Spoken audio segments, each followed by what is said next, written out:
Buenos días, doctores, ¿cómo están? Buenos días, doctor. Buenos días, doctor. Buenos días, doctor. Buenos días, doctor.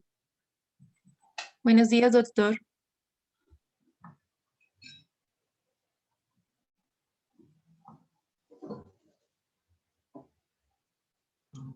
Bueno, quiero compartirles el día de hoy por un ratico de la clase. Una clase que me dictaron, o una charla que nos dictaron en el Instituto Colombiano de Derecho Procesal, una autoridad en materia de indicios, el doctor Dagoberto Charri Rivas, profesor mío en la especialización, en la maestría de Derecho Penal. Fue mi profesor y considero que él explica mucho mejor que yo, lógicamente, la cuestión relacionada con los indicios. Vamos a escucharlo un ratico. Ahí está un video, ahorita les comparto. Es una clase, de hecho, una charla que él nos dictó. Después, tan pronto termine, les voy a dar unos tips para un taller que vamos a hacer el día de mañana para, de una vez, mañana hacemos ese taller y el día viernes les doy su nota final con relación tanto al taller de mañana como los que se han venido elaborando a través de este curso. Bueno, mis doctores, me dicen por favor cuando les haya compartido la pantalla. A ver.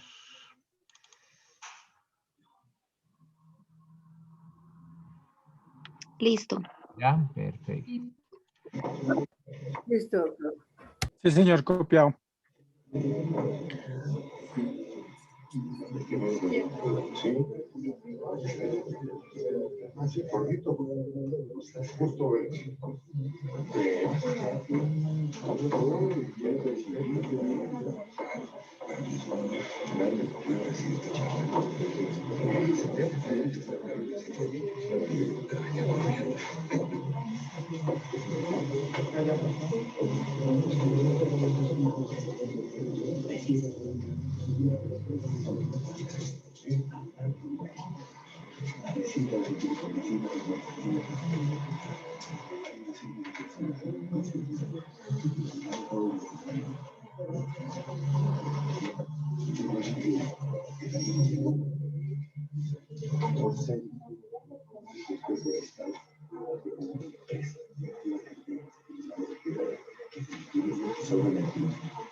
Tenemos otro foro de todo el cuento, pero toca.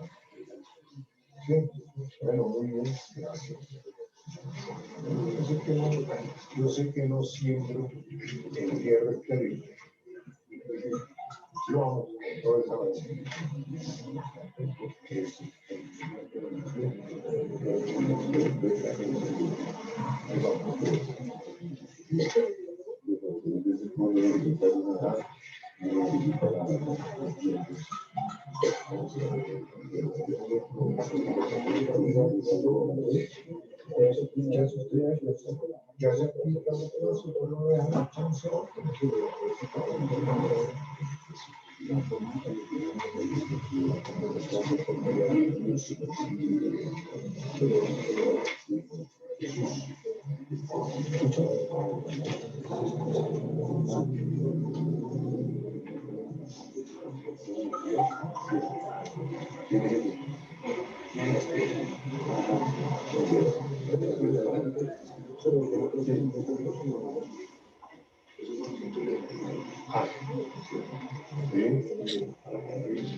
Buenas tardes.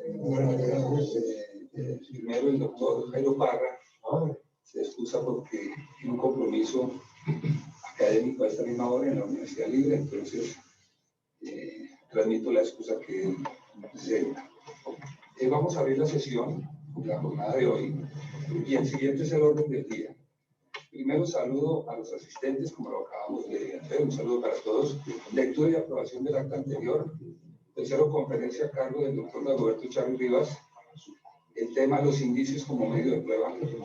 El doctor Dagoberto Charri es abogado de la Universidad Libre, especialista en Derecho Económico de la Universidad de los Andes, en Derecho Administrativo de la Universidad Externado, magíster en Derecho Penal de la Universidad Externado, en Derecho Penal y Derecho Constitucional de la Universidad de Salamanca, España. Ha sido como juez de la Corte Constitucional, como juez del Consejo Superior de la Judicatura, docente de universidades en posgrado, entre ellas la Universidad Libre Católica Sergio Arboleda, entre otras. Cuarto, participación del público. Quinto, clausura, después de escuchar las intervenciones. Ese es el orden del día, entonces aumento a los miembros del instituto la aprobación. Vamos a leer el acta anterior, acta número 8 del 14 de junio de 2017, siendo las 6 de la tarde del 14 de junio de este año. Se reunieron en la sede del Instituto Colombiano de expresar los miembros del mismo, previa convocatoria del presidente Dr. Jairo Parra y se desarrolló el siguiente orden. Llamada lista contestaron los siguientes miembros. El doctor Luis Alfredo Barón, Jaime Bernal Cuellar, Luis Felipe Botía, Dagoberto Charri Rivas, Magda Isabel Quintero y Miguel Enrique Rojas. Se excusaron los doctores Ulises Canosa Suárez, Horacio Cruz Tejada, Euripides de sus pruebas, Juan Carlos Naicí, Marcel Silva Romero. Se le concedió la palabra al doctor Juan Diego Manjarres García con el tema dinero, tecnología y prueba indiciaria, una mirada a la responsabilidad civil de los bancos en el fraude electrónico. Una vez terminada la conferencia, se formularon preguntas y concluyó a las 7:15 de la tarde. Someto la aprobación de los miembros de la lectura del acta anterior. El siguiente punto es la conferencia a cargo del doctor Dagoberto Charri, una persona supremamente brillante en todas sus intervenciones. Ya la hoja de vida fue leída, entonces concedemos la palabra al doctor Dagoberto Charri hasta por 1 hora. Muchas gracias. Gracias, señor presidente. Y muchas gracias a ustedes por acompañarme en esta muy sucinta disertación sobre el más útil, necesario, trascendente e importante medio de prueba que es el indicio. Su importancia contrasta con la manera defectuosa como se enseña en la Universidad Colombiana este trascendental y muy útil medio de prueba. El punto tiene su nacimiento en que muy pocas normas se refieren al medio de prueba del indicio. Por ejemplo, en el Código de Procedimiento Civil, solamente los artículos 248, 49 y 50. Y en el Código General del Proceso solamente 240, 41 y 42. Para no decir que en la Ley 906 de 2004 no se menciona el indicio por parte alguna.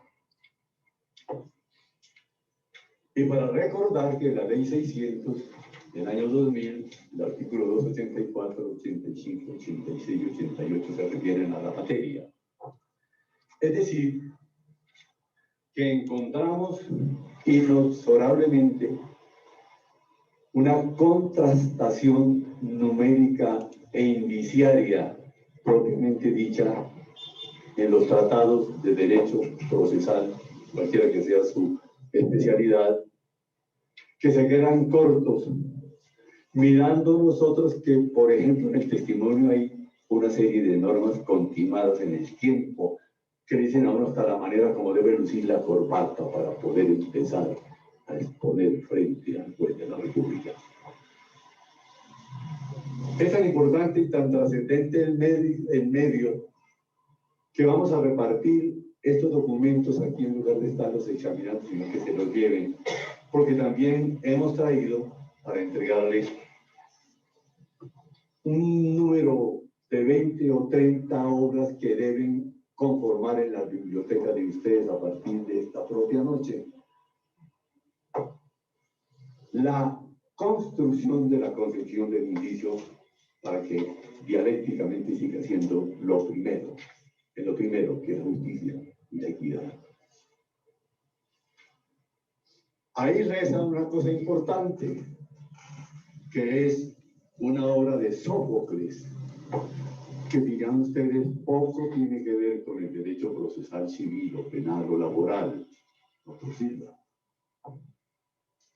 Sófocles es uno de los grandes creadores de la tragedia griega, el dolor inmenso convertido en una lección de vida cotidiana. Y allí habla justamente quien naciera en el 496 hasta el 906 antes de Cristo de los indicios.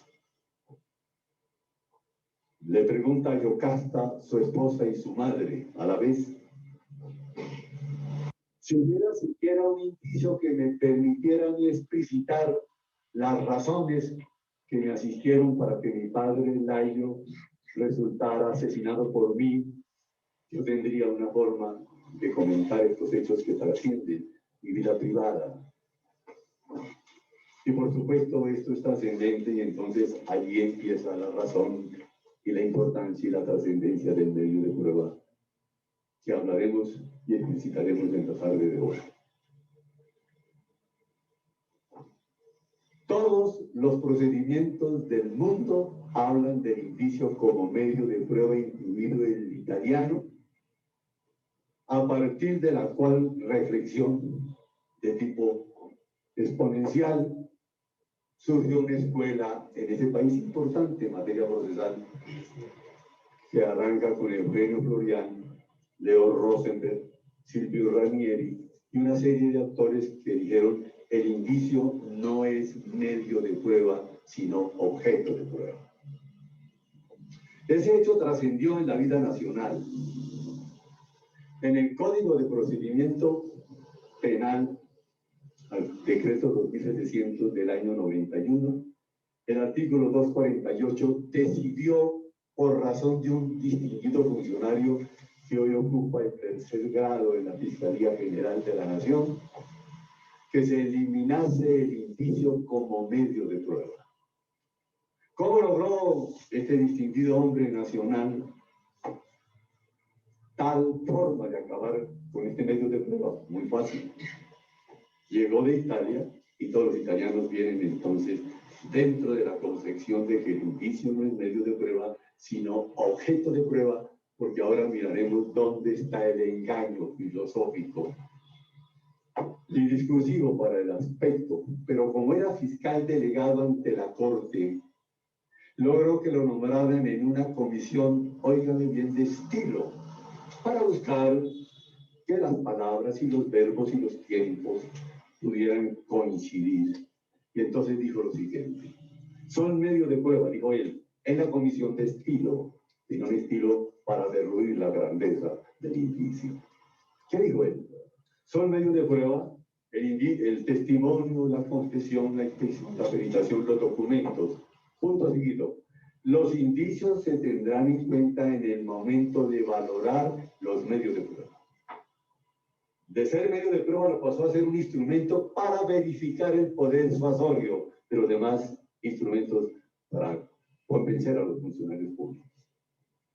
La situación hizo tal trascendencia nacional que todos los abogados que en este país fungían en la defensa de los derechos de los hombres frente a la jurisdicción nacional y que habían perdido el pleito con base en prueba indiciaria, iniciaron un proceso de recurso extraordinario de casación para decir un falso juicio de convicción: el indicio no es medio de prueba. Vinieron los estudios, los trabajos, las explicaciones, una serie de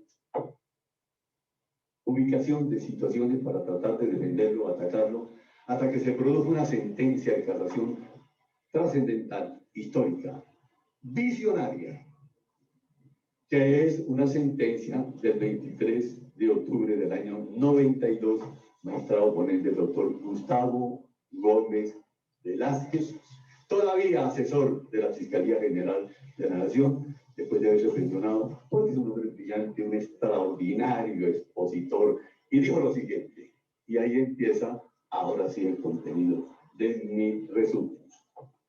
Quien afirme que el indicio no es medio de prueba, no tiene más sino una audacia argumentativa y una insensatez mental.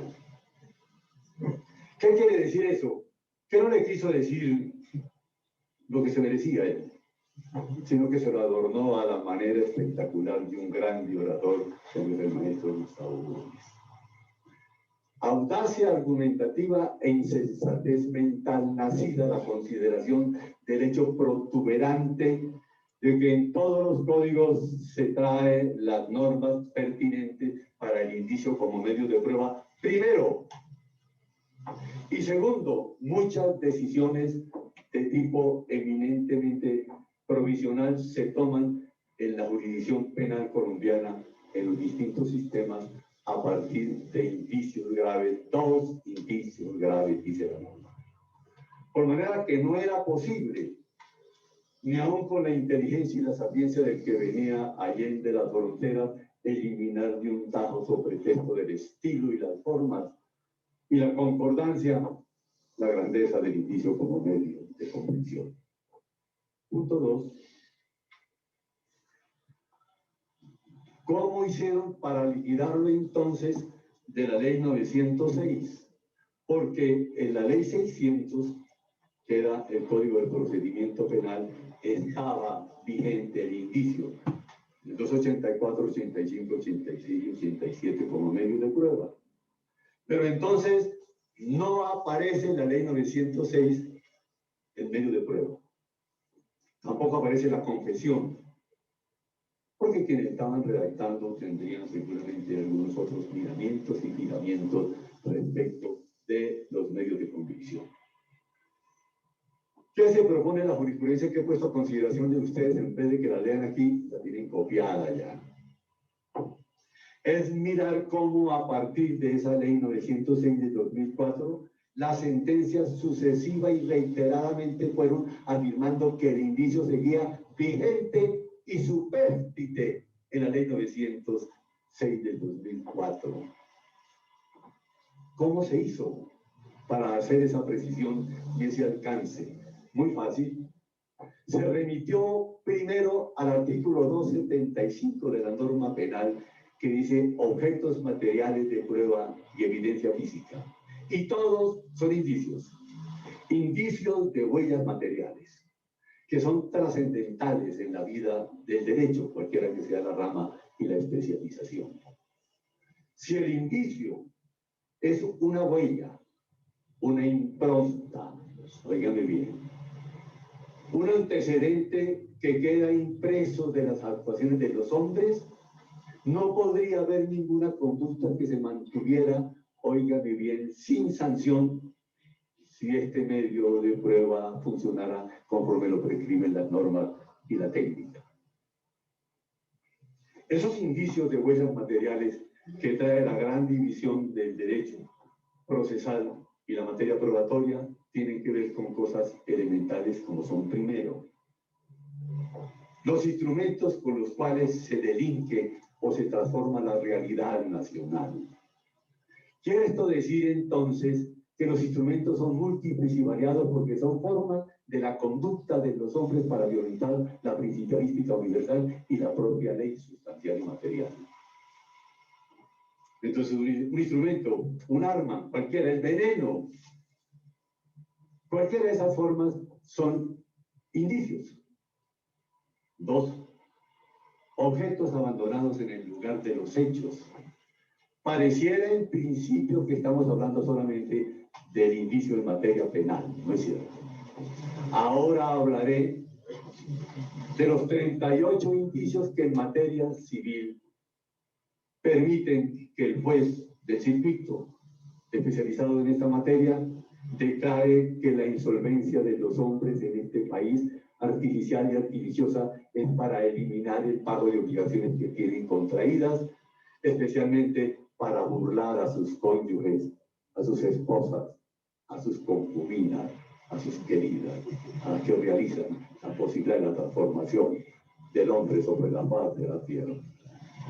De eso vamos a hablar ahora.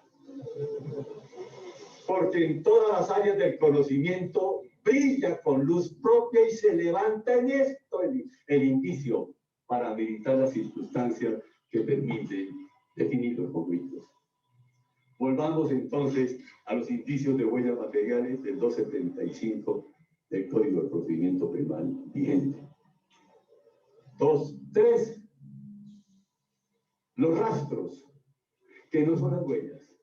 Los rastros es la bota implantada, la bicicleta utilizada, el automotor que pasa por encima de la víctima.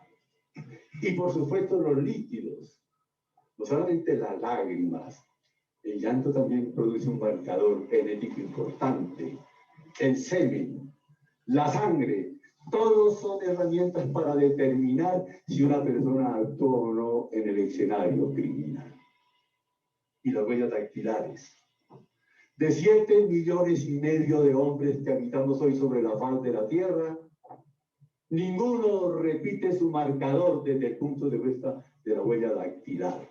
No así con los elementos técnicos, que tienen posibilidades hoy de repetirse los marcadores genéticos por razas, por presencias, por latitudes. Tiene que ver también con una cosa importantísima que se llama el modus operandi. Van a ver ustedes de qué manera el abogado puede defender a su cliente y el juez arrimarse al concepto de la equidad si maneja con certeza y con inteligencia toda la teoría de los indicios. Miren esto, que es muy importante. Modus operandi. Las conductas delictuales tienden a especializarse. Uno oye esos de Odebrecht, incluidos los parlamentarios que ingresaron hoy por la puerta falsa al recuerdo de todos los colombianos, y van a encontrar que actúan de la misma manera para los mismos fines y que los bolsillos transparentes de los colombianos no tendrán posibilidad de hacer ninguna gestión frente a ellos que se apoderan a mansalva y sobre seguro de los dineros nacionales.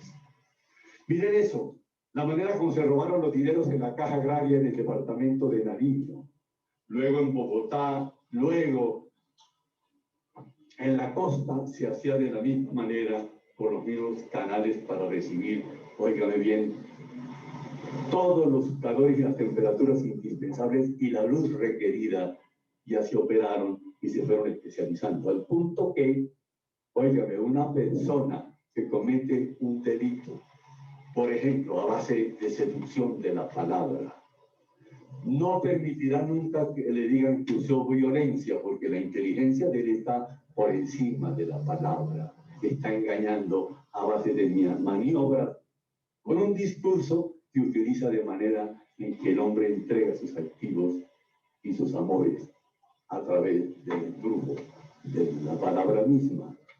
De manera que es muy importante, pero hay un indicio ahí que les quiero recabar con la mayor atención. Se llama cambio súbito de situación económica. Este es un indicio apropiado para estas calendas difíciles que tenemos hoy, cuando la corrupción nos cuesta 50 billones por año, 1 billón semanal. Y estamos utilizando toda serie de estrategias para combatir a los corruptos. Óigame bien en esto, que quiero acotarles. La causa de la corrupción o la corrupción tiene una hermana siamesa que es la impunidad. Y esa impunidad implica entonces que la justicia no realiza la labor ni resocializadora, ni siquiera la que genere la temeridad para seguir delinquiendo. Porque hay una cosa que se llama la lenidad ahora. Todos los bandidos salen por vencimiento de términos. Y ahora están todos los grandes en sus casas torturados por sus esposas, mientras el país clama por la devolución de los dineros. Ese punto es clave desde el punto de vista de la filosofía general. Nadie sobre la faz de la tierra anda diciendo que es pobre. Todo pobre en este país será condenado. 2. Pero no solamente finge uno que tiene riquezas en exceso, sino que uno identifica a los hombres, doctor Parada Caicedo, mi compañero de la Universidad Libre, por la manera como fueron cambiando de automotor y de casas y de fincas los que egresamos de la Libre, que somos de primera y dos y tercer rango social en este país. Pero tampoco podemos nosotros ocultar nuestra poca o mucha inteligencia que nos quede al final de la vida o al comienzo de la misma. Nadie repara que la inteligencia poca o mucho que nos tocó en suerte fue el producto de una población, de un acto horizontal de mi papá y mi mamá que nos entregaron gratuitamente la inteligencia que hoy podamos ostentar. Y entonces la batalla es por asegurar que tenemos más riqueza y más inteligencia, y entonces hacemos cursos sucesivos de especialización. Algunos hablan del lavado de los títulos. Cuando uno le toca emerger como profesional de una universidad que tenga poca monta nacional o internacional, entonces se va a una que sí la posea para obtener un título que uno seguirá nombrando permanentemente, olvidando injustamente a la universidad que lo forjó en el estilo de vida y grandeza en el alma. Ese cambio súbito de situación económica sí que cabría examinar ahora en esta hora de tiniebla para el país. Pero fíjense una cosa importante, ese es apenas el inicio de cambio súbito de situación económica que está presente en todos los actos y que desde luego es un requisito en la manera como se subdivide el indicio. No hemos definido el indicio todavía, pero el indicio es un hecho, un acto debidamente comprobado, del cual se infiere el hecho investigado con base en las reglas de la lógica y, por supuesto, las reglas del conocimiento, que se llaman imperativos sociales. Esa es la circunstancia. El hecho, todos dicen, debidamente probado en el Código de Procedimiento Civil y el Código General del Proceso, y luego las reglas de la lógica y las reglas de experiencia. La lógica no es la sabiduría misma, doctores, señoras y señores. La lógica es poder obrar de acuerdo a la naturaleza de las cosas. Que su conducta sea envidiable por razón de que se ajusta a los modelos sociales, inspira transparencia, confianza, seducción. Pero lo de fondo aquí es el problema de las reglas de la experiencia, doctor Forero. Todo el mundo habla de eso. Y pienso que deberían acreditarse para poder acceder a los cargos públicos que tienen que ver con el derecho y para la defensa de las personas en este país. Las reglas de experiencia son muy complicadas. Las reglas de experiencia podríamos decir nosotros que son las apreciaciones que vemos diariamente y que nacen desde luego de la costumbre. La regla de experiencia podría ser lo que generalmente ocurre en hechos análogos o en situaciones similares. Pero pregunte a cualquiera donde vayan que les cuenten de una regla de experiencia que determinó una decisión jurisdiccional o un cambio de jurisdicción para que vean que muy difícilmente lo traen a colación. Ahora les digo una regla de experiencia, por ejemplo, esta de la Corte. Una dama es violada en este país donde no tienen defensa las mujeres de Colombia. Por supuesto, pasa por una calle semivacía, la asume un bellaco y la viola. No hay delito más grave sobre la faz de la tierra contra una mujer que una violación. Marcará el resto de su existencia. Pero dos, termina el espectáculo grotesco de la violencia contra la mujer y va y se encuentra con el hombre amado cuya sonrisa destruye el pasado doloroso. Y oiga lo que ocurre, se van y hace el amor. Y ella dice que alcanza el éxtasis emocional y se levanta en la punta de los pies para demostrar la grandeza del acto horizontal. Y miren esto, dice el defensor del Señor que se indican del acto que es contrario a las reglas de experiencia que una mujer accedida a la fuerza pueda tener éxtasis emocional minutos después. Y dijo la Corte, no es cierto. Esa no es una regla de experiencia. El amor está por encima de la indecencia. El acto afirmativo se logró mediante el éxtasis porque ella cree en el derecho a amar, que es la más grande concepción de la vida. De manera que no es fácil manejar las reglas de experiencia. Y dos, para que mostremos el ejemplo y la importancia del indicio en estas materias. En la Drummond, en el departamento de La Guajira, doctor, usted que es guajiro, que ahora comentábamos minutos antes de la inmensa posibilidad turística que tiene esa zona abandonada donde los niños mueren de hambre, porque los políticos se quedan con el dinero. Óigame bien, una volqueta que tiene 80 toneladas, hay que subir en escalera. Viaja una mañana con las 80 toneladas, llueve intensamente y hace un calor terrible. Se produce un accidente, la volqueta se aproxima a un extremo, se vuelca y asesina a unos campesinos que estaban en la madrugada allí yaciendo. Viene la demanda y condenan al señor porque el compañero de él, que es especie de compañero que lo guiaba y lo horizontaba y que le ayuda. Entonces dijo, la explicación que dio el conductor es que vi a lo lejos un carro, me orillé para dejarlo que pasara, se dio la tierra y yo me fui al precipicio. Dijo que lo acompañaba, no es cierto, yo en la distancia no vi a nadie. Demanda el señor falso juicio de existencia en la demanda de casación. Y entonces dice lo siguiente, no le preguntaron al señor testigo qué se veía a los lados de la volqueta.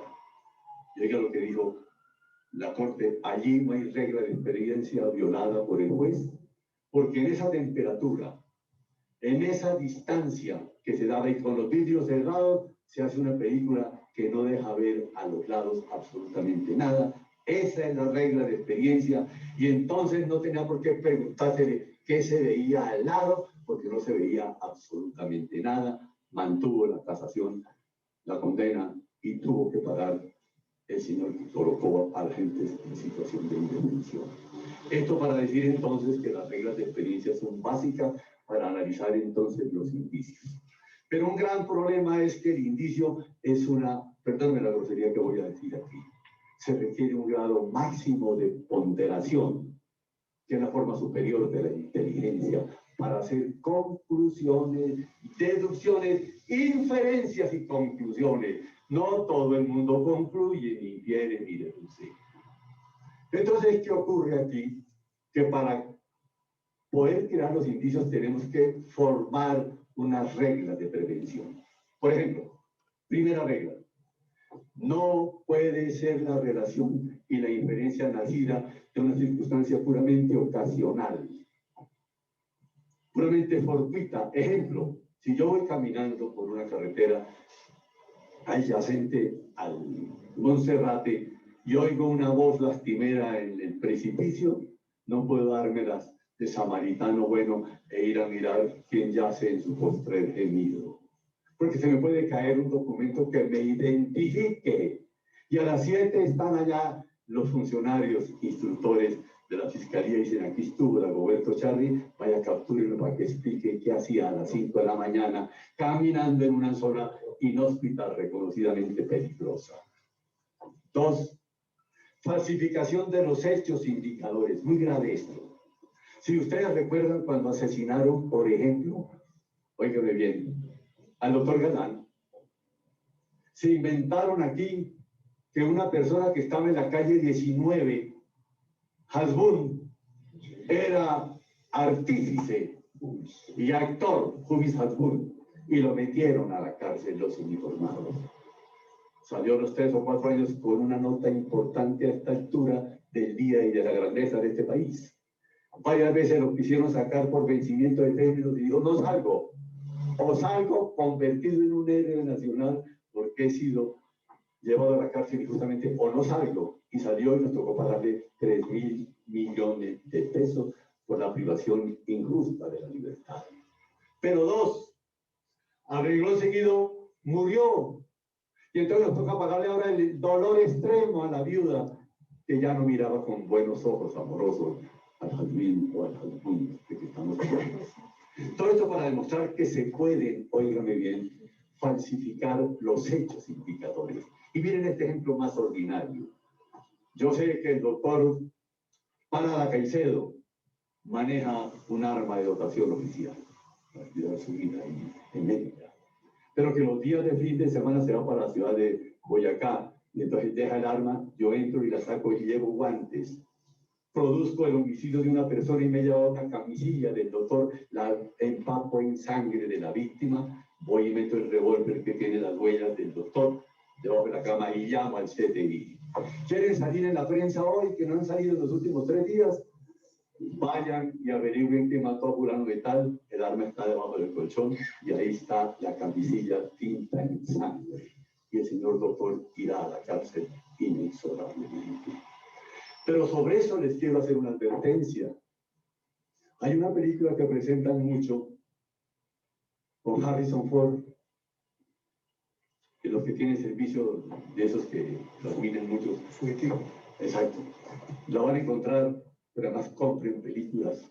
Debiera haber laboratorios de películas para enseñar derechos fundamentales a través del ejemplo vívido y sentido y apasionado de ir a una buena película. Harrison Ford se enamora, es un hombre famoso hoy porque se casó con una mujer menor que él, 35 o 40 años, que es recomendable para las leyes psicológicas del contraste. Miren esto. Se casa con ella y bella. Aparece muerta un día ella. Llegan los investigadores y entonces verifican que hay rastros de actividad erótica del doctor expandidos en la cama porque vivía con ella. En la zona pública de ella hay también restos que ameritan indiscutiblemente que había sido poseída por el fiscal. Tercero, las huellas dactilares por todo el apartamento porque vivían juntos. Le inician el proceso y uno advierte que el señor no tiene salvación. Pero no les cuento el final porque pierdo la comisión por la recomendación de la película. Pero él no la mató y la teoría del indicio va allí a jugar una inmensa posibilidad libertaria de los hombres. Ando diciendo entonces como esta que hay que tomar precauciones para crear los indicios porque otra razón fundamental, doctores.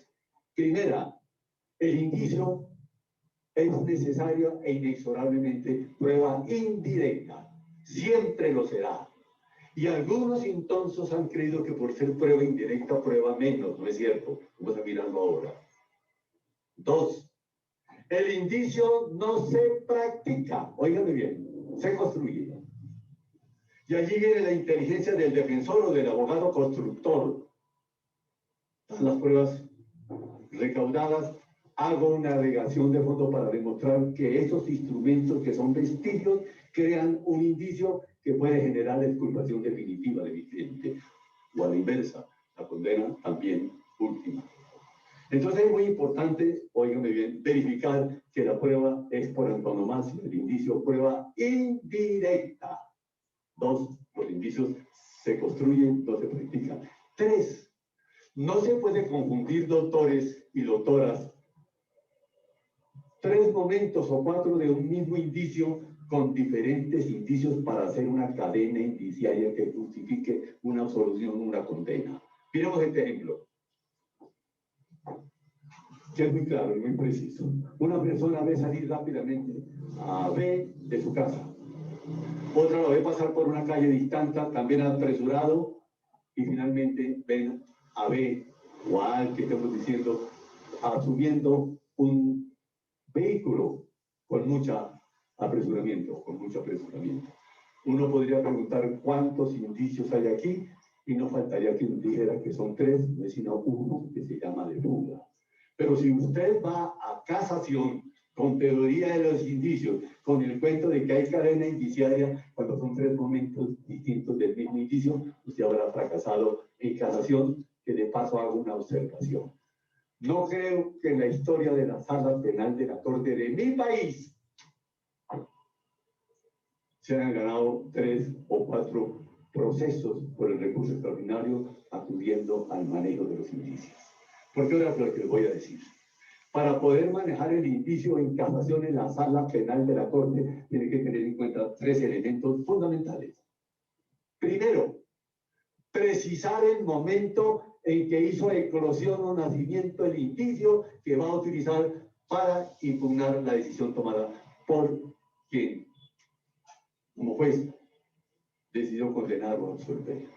Eso implica entonces, doctores, que tenemos que señalar el momento en que nace la prueba indiciaria o la prueba indirecta. Primero, la demostración de la existencia del hecho indicador que implica que puedo recurrir a cualquiera de los medios probatorios que se utilizan y podría ser allí entonces un enjuiciamiento sobre los falsos juicios que tiene la Corte establecida para que progrese esta acción extraordinaria. Dos, la inferencia lógica.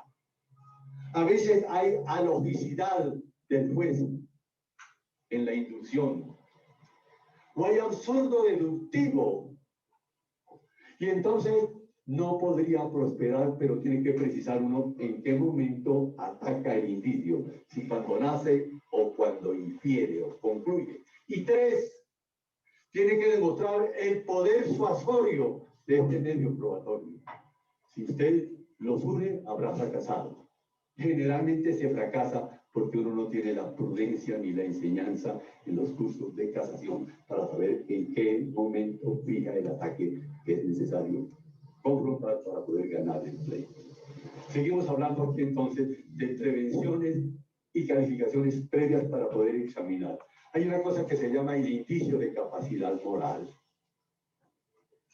¿Qué significa eso? Que tengo propensión, gusto, inclinación, gozo cometiendo delitos. Dispuesto estoy a violar la ley cuando se presente la ley para violarla. Óigame bien eso, entonces pongo este ejemplo aquí para que miren ustedes cómo el ejemplo es el que dinamiza el concepto que uno trata de impartir.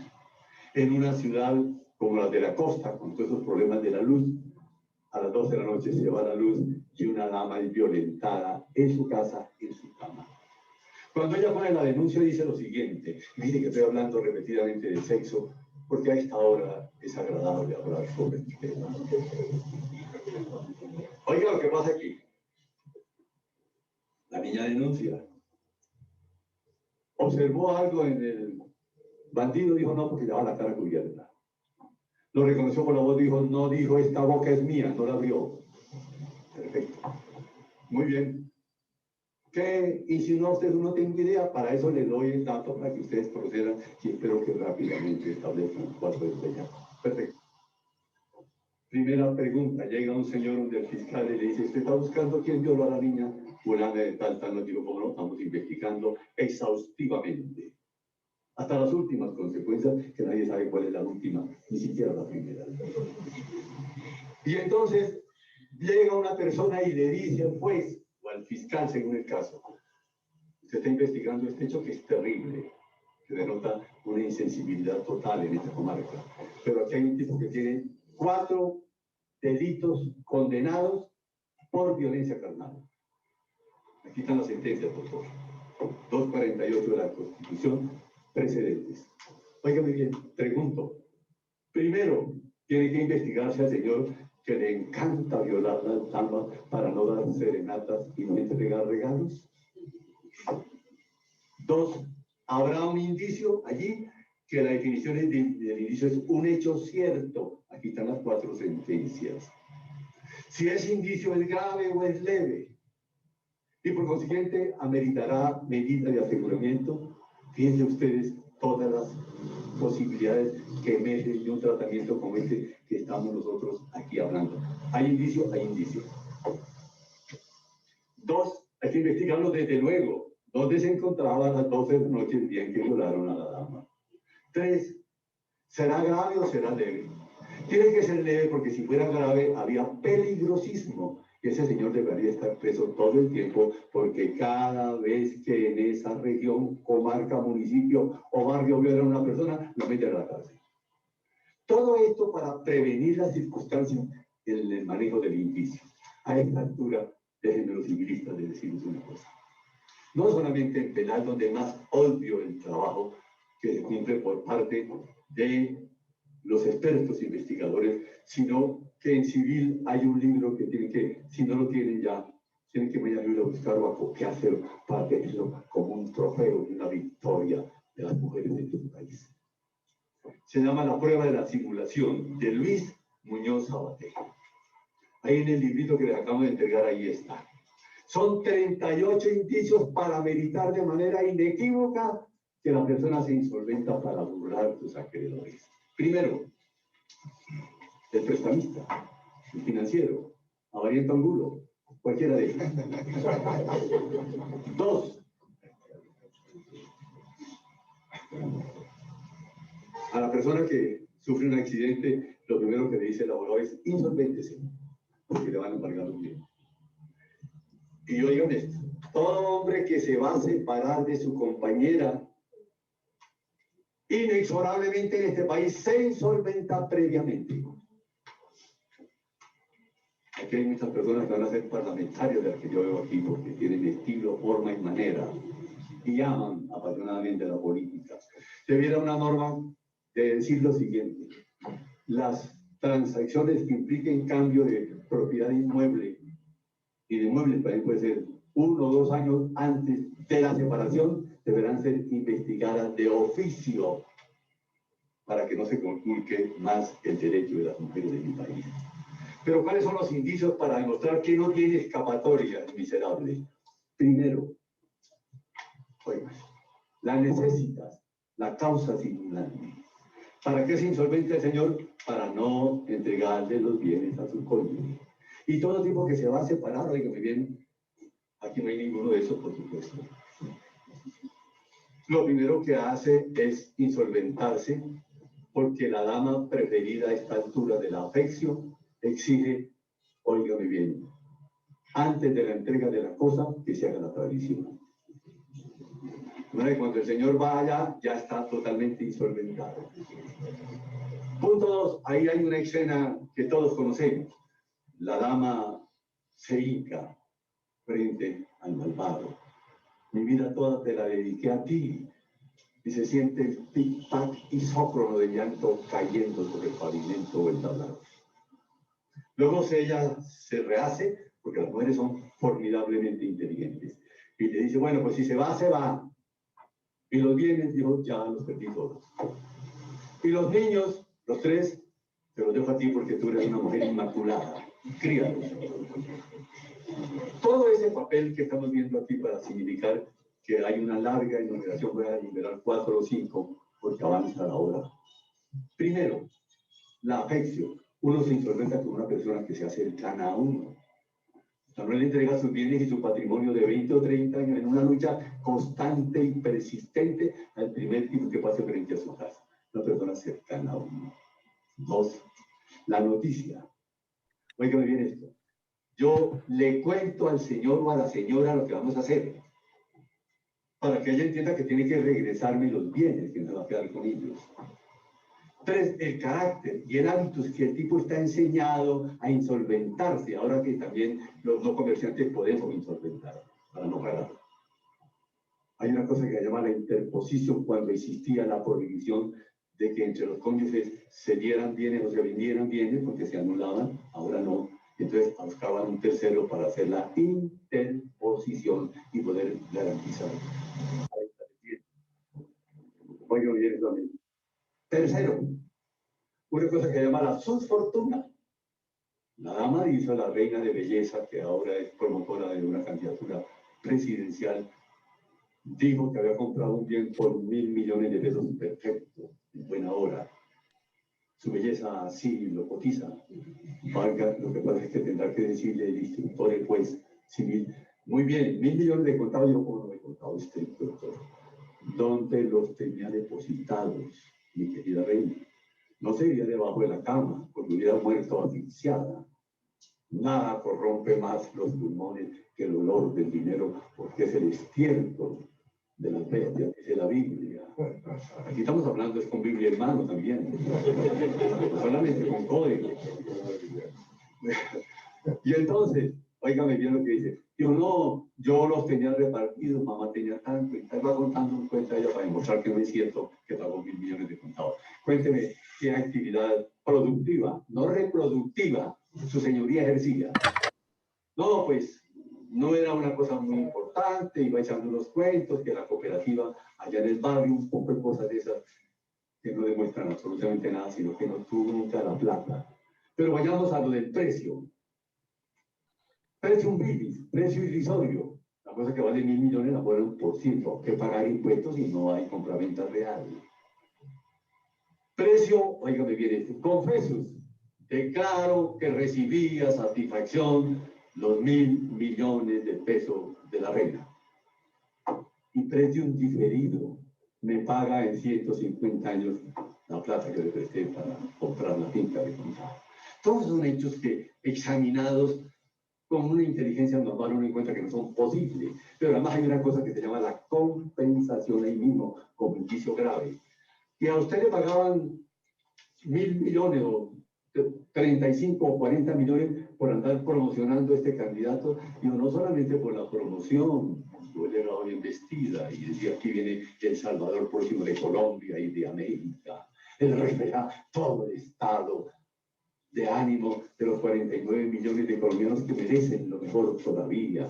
Y hecho el cuento, decía, pero por eso le pagaban 36 millones. Había algunos actos de compensación adicionales que no puedo compensar por la dureza de la declaración. Y la inversión, el que recibió los 1.000 millones, ¿dónde los llevó? Miren cómo se va hundiendo todo un proceso probatorio para que inexorablemente caigan los bandidos.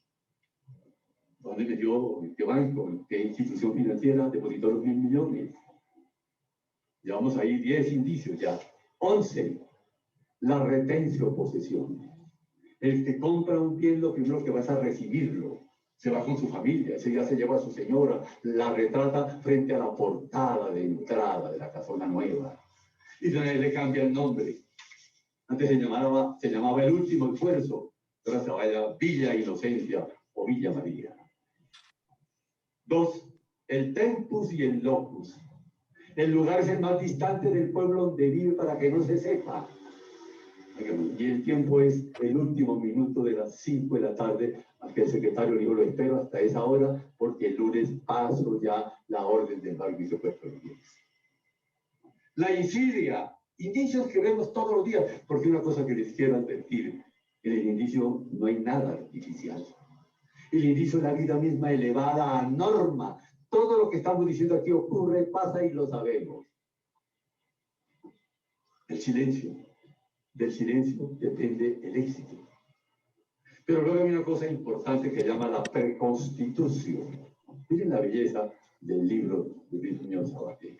Le busco el mejor abogado del sitio y el mejor contador público para armar la trama, como dicen ahora los especialistas de la corrupción, la trama de los dirigentes políticos de Cundinamarca para cambiar el destino de los inmuebles para hacer ganancias increíblemente altas. Oigan bien este punto. Entonces, para que no quede una sola endija por donde pueda colarse una acción civil de restitución de los bienes, la preconstitución y la provisión. Esta es muy buena. Yo siempre voy a tomar provisiones. Óigame, hombre previsivo vale por 2, dice la filosofía popular. Puede ser por 3 o por 4. ¿Qué tengo que hacer yo? Como hay una cosa que se llama la dominancia, ella afirma todo lo que yo le ponga. Entonces ahí le meto 2 o 3 letras de cambio en blanco o pagarés. Y cuando se viene el proceso de separación de bienes, y por supuesto la terminación de los efectos matrimoniales, entonces yo lleno las letras, meto el ejecutivo y paralizo el proceso de familia. Y entonces, ¿qué hace el abogado que la está defendiendo? Me inicia un denuncio a mí por falsedad ideológica. Termino con 12 años de prisión y el señor se queda con los bienes de mi mujer y con ella también. Esta es una armazón importante para decirles que en civil también opera el indicio de manera absolutamente extraordinaria. Digamos 2 más para pasar a utilizar los últimos minutos que nos quedan. Uno que es trascendente es una cosa fundamental que se da en esto que es la incuria, la dejadez. La persona que la demandan para que reintegre el bien dice, bueno, arreglemos esta vaina, páguenmelo. impuestos que yo he consignado y el tiempo que le administré y terminemos esto. Y otra cosa que es fundamental, la inercia. La inercia es una cosa que carcome este país. Es el movimiento cuando cesa el impulso del motor. Eso que hacíamos nosotros cuando teníamos un carro muy viejo. Y entonces cuando empezamos a descender para bajar a Girardot, apagábamos el carro allí en el municipio de donde nació el gran corredor del departamento de Cundinamarca, en el Sumapaz, en Fusa. Entonces yo apagaba el carro en Fusa y lo volví a prender en Girardot para ahorrarme la gasolina, que era vital para nuestro sistema. Ahora no se puede hacer eso, doctor, porque como ahora son eléctricos y electrónicos, si usted apaga, se precipita el precipicio, doctor. Pero miren eso entonces, que todo esto forma un muy importante grupo de indicios que van a fundamentar procesos trascendentales. Digamos finales sobre esto. Hay quienes dicen que el indicio no es medio de prueba, como son los italianos, sino objeto de prueba. ¿Qué es lo que ocurre aquí? Fórmense esta película que está en los datos que decimos aquí. Un hecho conocido que está probado. Para probar el hecho, decíamos, se puede recurrir, decíamos, a cualquier medio de prueba.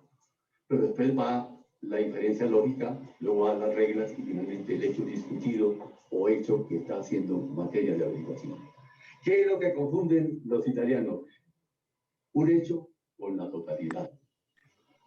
Un elemento de la cuadratura esa por todo el hecho, que es una muy grave falla de argumentación jurídica, confundir la parte con el todo. Lo que es objeto de prueba es el hecho indicador, pero el medio de prueba es el conjunto de los cuatro elementos que lo integran. Y viene un punto final aquí. Otros dicen indicio o, óigame bien, que es trascendental y está en el artículo 66 del Código Civil. Llámase indicio o presunción, dice la norma. Hay un gran error, terrible error. El indicio no tiene nada que ver con la presunción en los siguientes términos. La presunción es un juicio lógico que hace el legislador con base en las reglas que dicen uno cómo ocurren los hechos en la vida real. Ese indicio tiene reserva legal, no lo puede hacer sino el Congreso de la República. Luego, nada tiene que ver con el indicio. Esa presunción puede ser juris et de jure, se admite prueba en contrario o no admite prueba en contrario. En el primer caso, el hecho será siempre cierto. Pero no es a esa que quiero referirme, sino a la presunción de hombre, presunción judicial o una presunción que aparece por el ejercicio de la función jurisdiccional.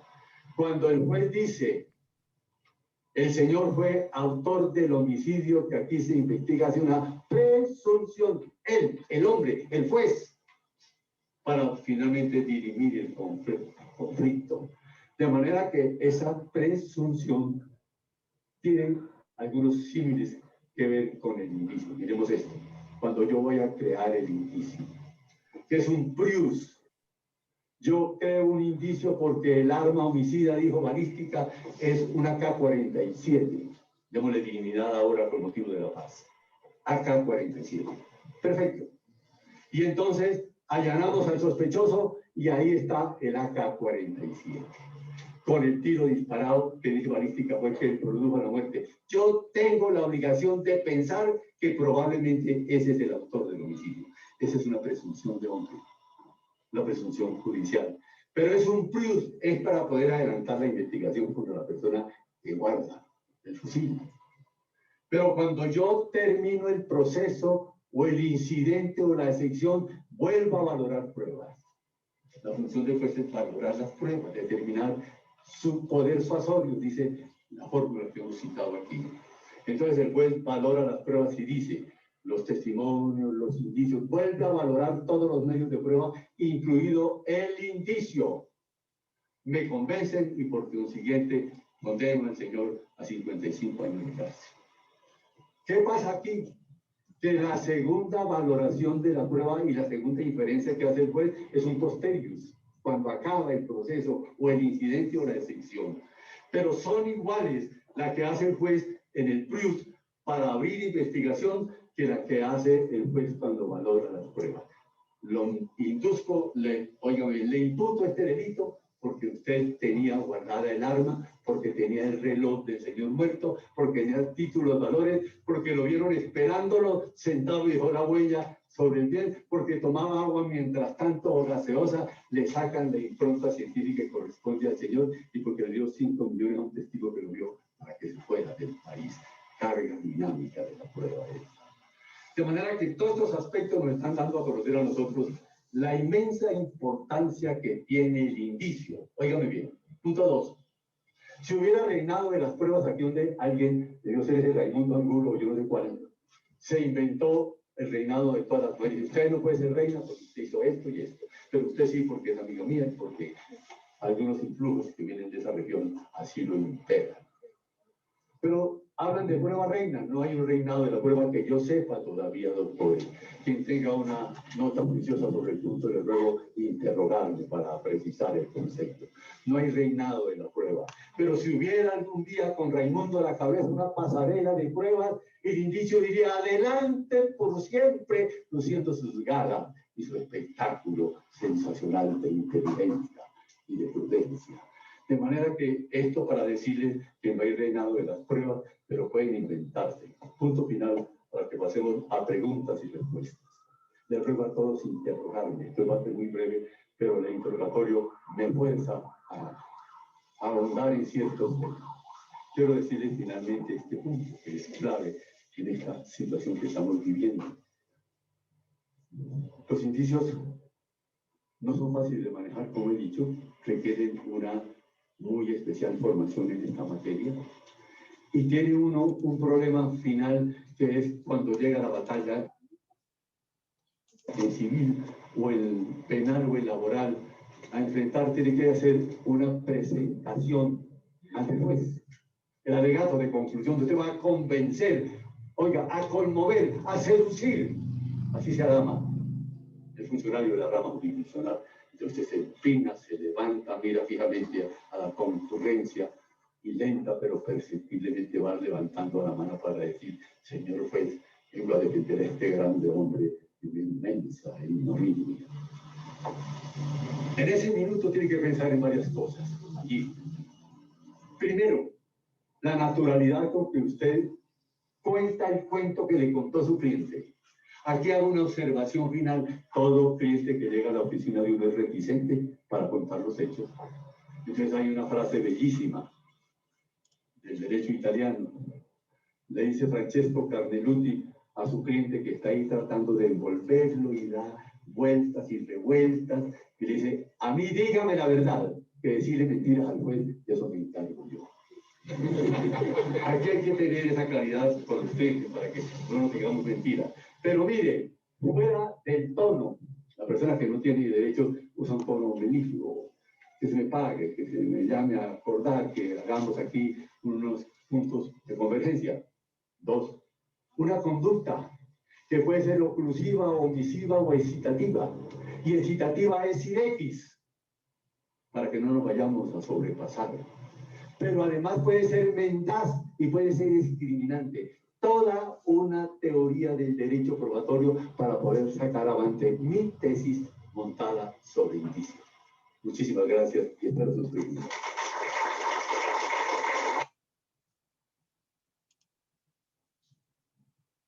Bueno, doctores, ya entienden ustedes de dónde saca la cháchara el profesor de Derecho Probatorio. De sus maestros, cualquiera de ustedes si escoge el camino de la docencia universitaria, uno adquiere muchos de sus conocimientos por lo que lee, pero también por lo que escucha en clase. Y los profesores, el doctor Dagoberto fue mi profesor no solo en posgrado, sino también en maestría. Y básicamente no hay nada nuevo en esta charla. Todo eso ya lo hemos visto. Todos esos indicios ya los habíamos visto. También es para que se den cuenta que no hay mucha diferencia entre... miren, no hay mucha diferencia, doctores, a veces erróneamente por el claustro universitario en donde uno está, se llega a dar, o sea, llegan a ver como falsas premisas, que hay educaciones mejores en unas universidades que otras, no. Dagoberto es profesor en la Libre y es profesor en la Católica y es profesor en el Rosario y dice exactamente lo mismo que otro profesor de cualquier otra universidad. Ya vimos todos esos indicios, todos y cada uno ya los habíamos visto. Ya conocíamos cuáles eran los indicios en materia penal y algunos indicios en materia civil. Entonces, comentarios sobre la charla y con sinceridad, por favor.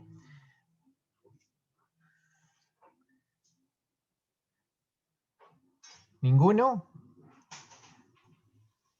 Profe, Sí, cuénteme, Antonio.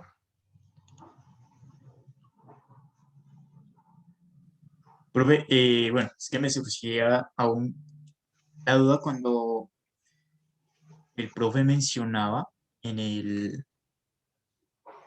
video de la casación, o sea, esos tres recursos, No, esos ¿existe no son tres alguna? recursos, son los tres elementos para atacar la casación, pero para atacarla por indicios. Es que Es que esa parte es la que no entiendo.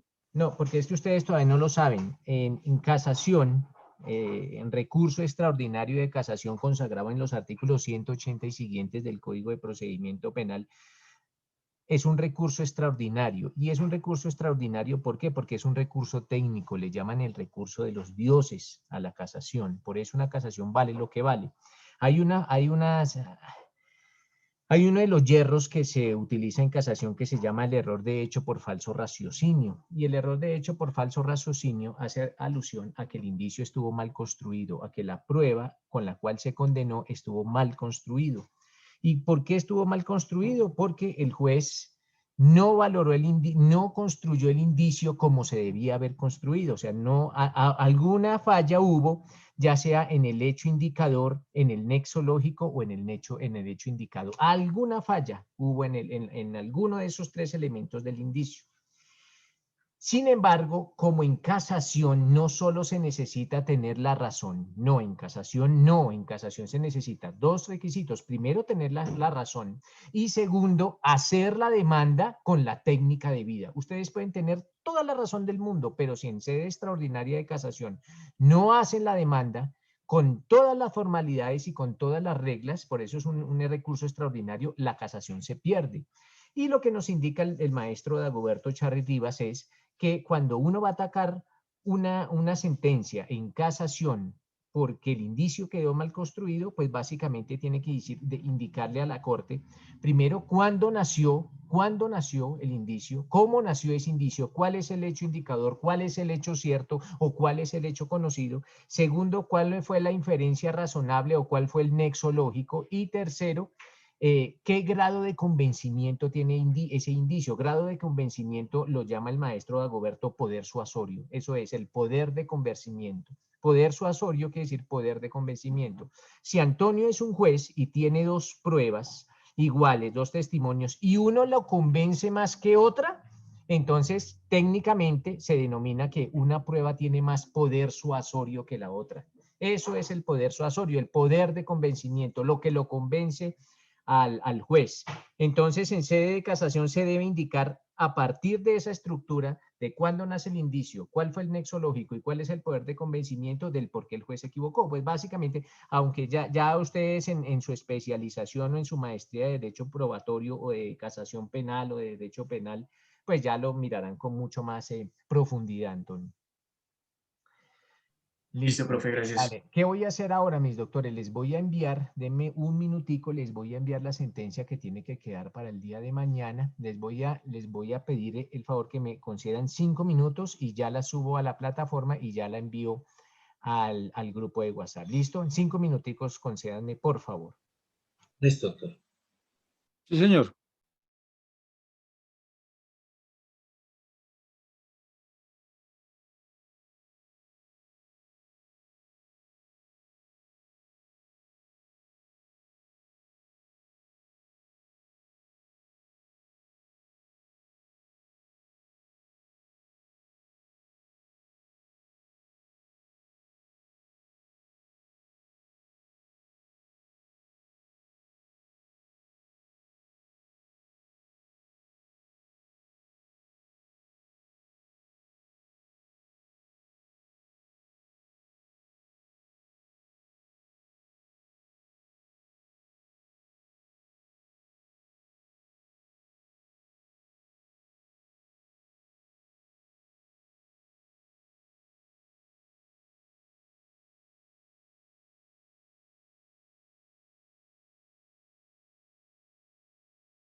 Ya la tienen en el grupo de WhatsApp. ¿Ya la miraron, doctores? ¿Ya se dieron cuenta que se envió al grupo de WhatsApp? Sí, señor. Sí, señor.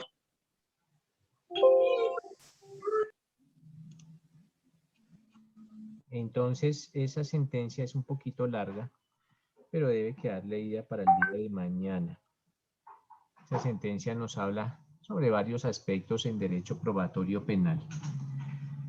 Listo, mis doctores. En estos minuticos que nos quedan vamos a hablar de lo siguiente. Estábamos hablando sobre el testimonio en materia penal y básicamente también entramos a mirar tangencialmente lo relacionado con la prueba de referencia en materia penal y del por qué esta prueba considerada de referencia tiene un menor valor que las demás pruebas, que las pruebas directas y que las pruebas indirectas o indiciarias.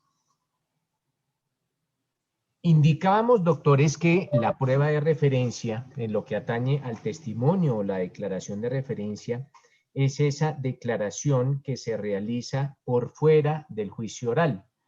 Y por fuera del juicio oral, pues básicamente se indica que es antes del juicio. Antes del juicio es que el testigo rindió esa declaración, ya sea ante un funcionario estatal o ya sea frente a un tercero. Pero esa persona rindió una declaración o rindió una versión o manifestó algo que percibió por medio de sus sentidos. Pero lo hizo antes del proceso, antes del juicio. Y se va a traer al juicio. Se va a traer al juicio no por el testigo directo, sino por la persona que escuchó de voz del testigo directo, porque el testigo directo no puede ir al juicio. Ya vimos en el artículo 438 del Código de Procedimiento Penal la regla de admisibilidad excepcional de la prueba de referencia. Sin embargo, mis doctores, nótese que la prueba de referencia en este caso será un testimonio. Y el testimonio de esa persona que escuchó del testigo directo. Entonces, doctores, ¿qué pasa? ¿Qué pasa o qué piensan que puede llegar a ocurrir si un testigo rinde una entrevista? Nótese que estamos hablando antes del juicio, por eso es una entrevista. Entonces, los organismos de investigación estatal citan a una persona. ¿Por qué? Porque para el Estado, en cabeza de la Fiscalía General de la Nación, para el Estado, esta persona es testigo de unos hechos, percibió por medio de los sentidos unos hechos que están siendo materia de investigación. La cita a una entrevista, la persona asiste, como es su obligación de hacerlo, asiste a la entrevista y rinde una versión de lo que percibió por medio de sus sentidos. Allá ante el funcionario estatal, ante el agente de policía judicial o ante el funcionario de la Fiscalía General de la Nación, le indica todos estos hechos de los cuales tuvo conocimiento porque los percibió por medio de sus sentidos. Indica unas circunstancias de tiempo, modo y lugar, indica que en un caso hipotético que observó un delito e indicará las características del perpetrador de ese delito.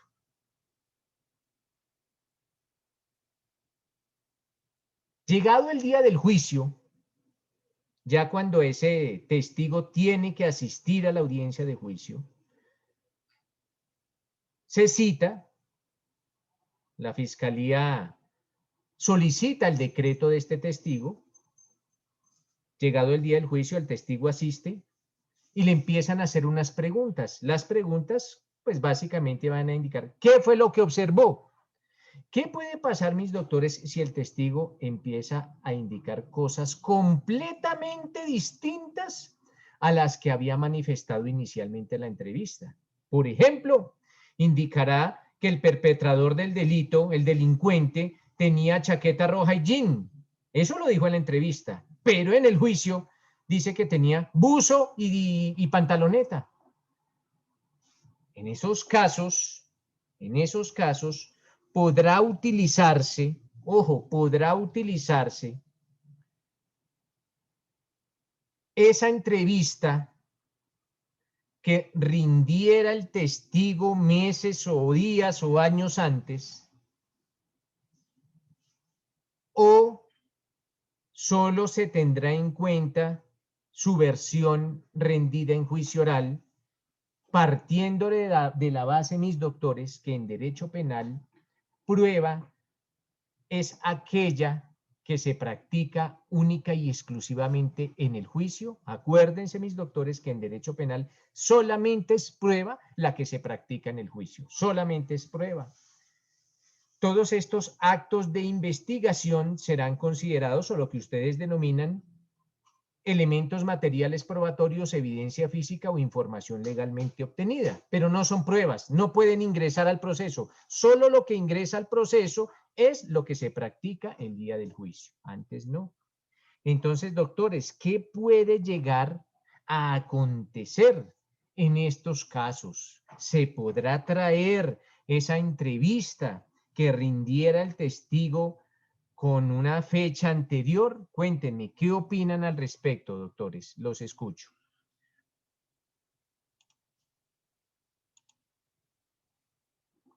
¿Qué puede llegar a pasar o qué puede llegar a acontecer en esos casos?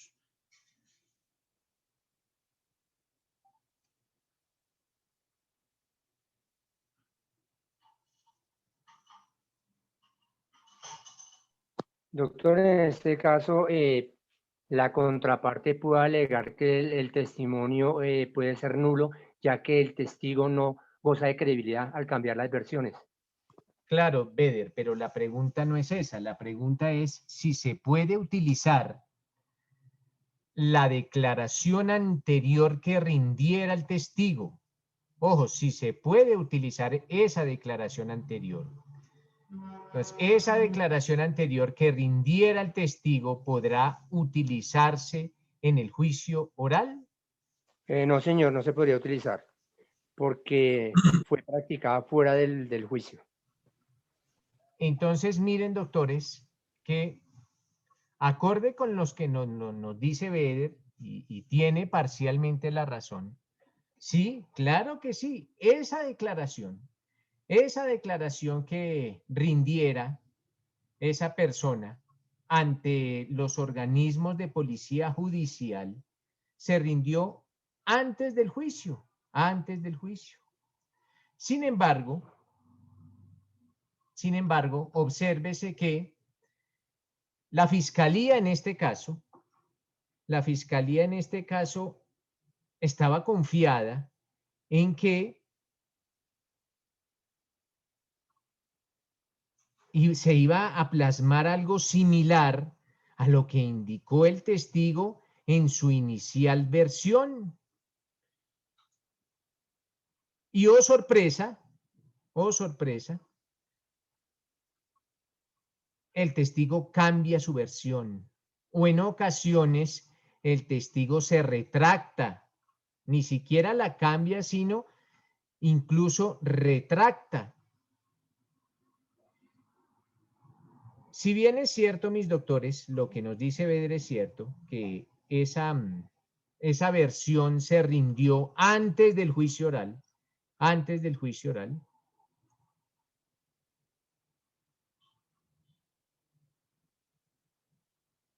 la entrevista que rindiera con anterioridad sí se puede utilizar, ojo, sí se puede utilizar en el juicio oral. Y se puede utilizar donde está consagrada esa facultad.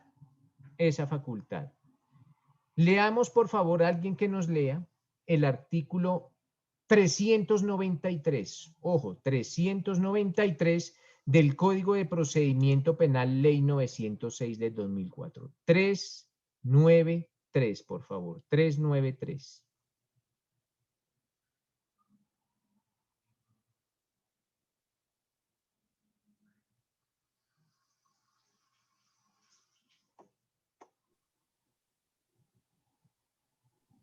Profe, calificación, cierre de la investigación. Sí, dice eso, no dice para contrainterrogar se puede utilizar cualquier declaración que hubiese hecho el testigo. Algo así no dice. 393 del Código de Procedimiento Penal. Dice, cuando se haya recaudado la prueba necesaria para calificar o vencido el término de la instrucción, mediante providencia de sustentación que se notificara personalmente, la cual solo admite el recurso de reposición, declarará cerrada la investigación. Continuamente. Doctor. Que Antonio, ¿qué es lo que está leyendo Antonio? Yo no sé Es el 393 del Ya es Código. contrainterrogatorio. Antonio me está leyendo otro código. Antonio tiene que ubicarse porque me está leyendo, es creo que la ley 600 del 2000 y no me está Sí, leyendo qué pena. la ley 599. Yo sí sé qué está leyendo. Ese artículo que usted me lee es sabio, pero eso es del Código Penal pasado, Antonio. Profe, si quiere lo puedo leer. Claro, Dylan, por favor. Sí, señor. Artículo 393, reglas sobre el contrainterrogatorio. El contrainterrogatorio se hará observando las siguientes instrucciones. A. La finalidad del contrainterrogatorio es refutar en todo o en parte lo que el testigo ha contestado. B. Para cualquier contrainterrogar se puede utilizar cualquier declaración que hubiese hecho el testigo sobre los hechos en entrevista, en declaración jurada durante la investigación o en la propia audiencia del juicio oral. El testigo deberá permanecer a disposición del juez durante el término que éste determine, el cual no podrá exceder la duración de la práctica de las pruebas, quien podrá ser requerido por las partes para una declaración o adición de su testimonio, de acuerdo con las reglas anteriores.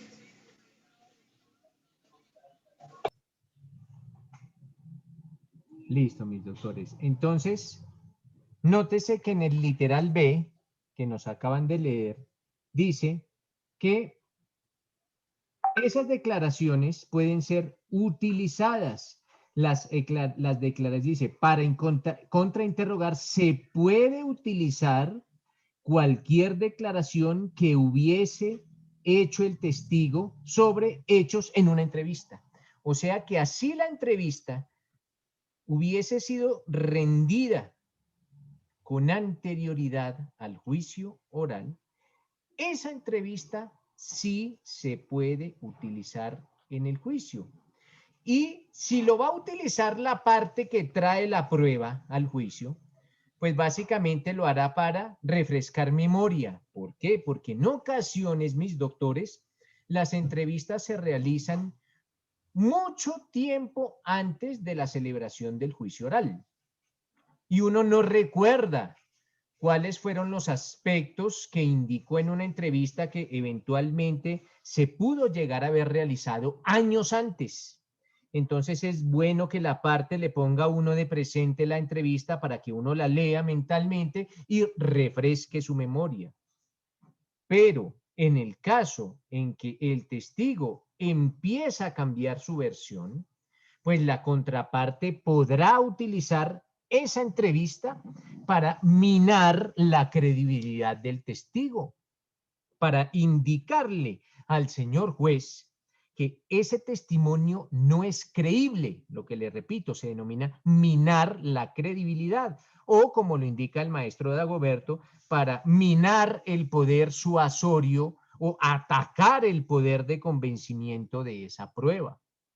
¿Y por qué, mis doctores? Porque la contraparte le pondrá de presente al señor juez que ese testigo se está contradiciendo y se está contradiciendo con base en una declaración que rindió anteriormente. Entonces, ¿a cuál declaración le tendrá que creer el juez? ¿A la primera que rindiera en la entrevista o a la que le está rindiendo en juicio oral? Ante esas contradicciones o a ninguna, eso hace que el juez no le crea tanto a ese testigo y la contraparte podrá atacar ese testimonio precisamente porque no es uniprocedente, porque no es conteste, porque no es similar. Si una persona observa unos hechos, lo más lógico es que en todas y cada una de sus salidas, pues plantee aspectos similares, no que existan contradicciones. Si llegan a existir contradicciones, pues eso hará que el testigo no sea tan creíble, a menos que se demuestre, mis doctores, que en la inicial versión el testigo tenía un motivo para mentir. En ocasiones el mentir es un acto justificado, es un acto justo. En ocasiones hay motivos para mentir. Si se lograre probar que en la inicial versión existió un motivo para mentir y que el juez no le tiene que dar crédito a la primera porque en esa primera el testigo mintió con un motivo justo y que le debe creer a lo que está indicando en el juicio oral, pues así se lo tratará de demostrar la parte al señor juez. Preguntas, mis doctores. Doc. Cuénteme, Antonio. Qué pena, Lisbeth. En lo último que usted mencionaba, esto no sería inequitativo para la contraparte en el caso de la mentira justificada. No porque, bueno, es que la mentira tiene que ser debidamente justificada. A ver cuándo podremos llegar nosotros a justificar una mentira. Mire, Antonio, si usted está siendo investigado, ojo, si usted está siendo investigado por la Fiscalía General de la Nación, porque Antonio junto con otra persona, ojo, Antonio junto con otra persona, sobornaron a un juez. Lo sobornaron. Le entregaron un dinero para que el juez profiriera una sentencia acorde con sus pretensiones. Entonces, ¿qué pasa? Tengamos en cuenta ese inicial ejemplo. Antonio y su mejor amigo cometen el delito de concusión. Concusión es entregarle una promesa o un dinero u otra promesa remuneratoria a un funcionario para que el funcionario, pues, realice un hacer o un no hacer en ocasiones también. Entonces, yo soy la fiscalía y cito a Antonio. Y le digo, hombre, señor Antonio, voy a recepcionarle un interrogatorio de indiciado. Cuénteme. Yo como fiscalía sé que los hechos tuvieron ocurrencia el 1 de diciembre de 2020, por ejemplo. Cuénteme, señor Antonio, usted el 1 de diciembre de 2020 se encontraba en Bogotá y más exactamente en los juzgados civiles del circuito. Yo sé que eso es así porque la investigación me lo ha indicado. Y Antonio dice, no, eso no es así. Yo me encontraba en Cartagena. Y resulta que Antonio no estaba en Cartagena, estaba en Bogotá, está mintiendo. Pero está mintiendo, ¿por qué? Porque si Antonio empieza a decir la verdad, casi que se estaría autoincriminando. Si Antonio dice, sí, yo estaba en Bogotá y estaba en los juzgados, entonces empieza a iniciarse una especie de autoincriminación. Por eso, en los interrogatorios de indiciado no existe el indicio de mentira. No, en los interrogatorios de indiciado uno puede decir lo que bien le llegue a la cabeza, sea mentiras o sea cierto, y si llega a comprobarse que son mentiras, esas mentiras no podrán ser utilizadas en su contra, porque usted tiene todo el derecho a defenderse. Acuérdense de la solidaridad, del principio de la solidaridad íntima. La solidaridad íntima es ese impulso, lo decíamos en clases anteriores, ese impulso de toda persona a protegerse. Usted se protege, como diciendo mentiras, pero se protege. Entonces, no podríamos esperar que Antonio empezara a autoincriminarse, pero resulta que Antonio dice, sí, yo cometí el delito, yo voy a acogerme a una terminación anticipada del proceso, lo que van a ustedes a aprender como allanamiento a cargos. Se va a allanar a los cargos para que le hagan una rebaja en su pena. Entonces, Antonio lo condenan con una rebaja. Pero el proceso continúa contra su amigote. Entonces, usted, Antonio, me va a servir de testigo en contra de su amigote. Y el día del juicio ya va a cambiar la versión quien me había indicado anteriormente en la entrevista. Ya va a decir, sí, efectivamente yo estaba en Bogotá. Pero la contraparte dirá, eso es mentira, señor juez. Aquí en una entrevista dijo que estaba en Cartagena. Y yo le digo, sí, señor, él dijo mentiras. Y él dijo mentiras porque si hubiese dicho la verdad en esa entrevista, se hubiese autoincriminado. Entonces, puede existir, ese es como un típico ejemplo, mis doctores, de una mentira justificada. Una mentira justificada, del por qué era justo y razonable que ese testigo hubiese indicado mentiras antes del juicio. ¿Más o menos quedó entendido, Antonio? Sí, profe, sí me quedó. Vale, perfecto. ¿Alguna otra pregunta? Seguía Lisbeth. Lisbeth, te escuchamos. Buen día. Doc, no, preciso le iba a comentar si nos podía dar un ejemplo, pero ya nos dio el ejemplo y ya quedó claro. Gracias. Vale, perfecto. Ese es el típico ejemplo de las mentiras justificadas, cuando eventualmente la persona al indicar lo que efectivamente ocurrió, pues llegare eventualmente a autoincriminarse. Listo, mis doctores. Les voy a pedir el favor que lean esa sentencia, que la tengan leída para el día de mañana, entonces se pondrán el resto del día muy juiciosos a leer esa sentencia, porque sobre esa sentencia ya no voy a decir que qué piensan sobre no.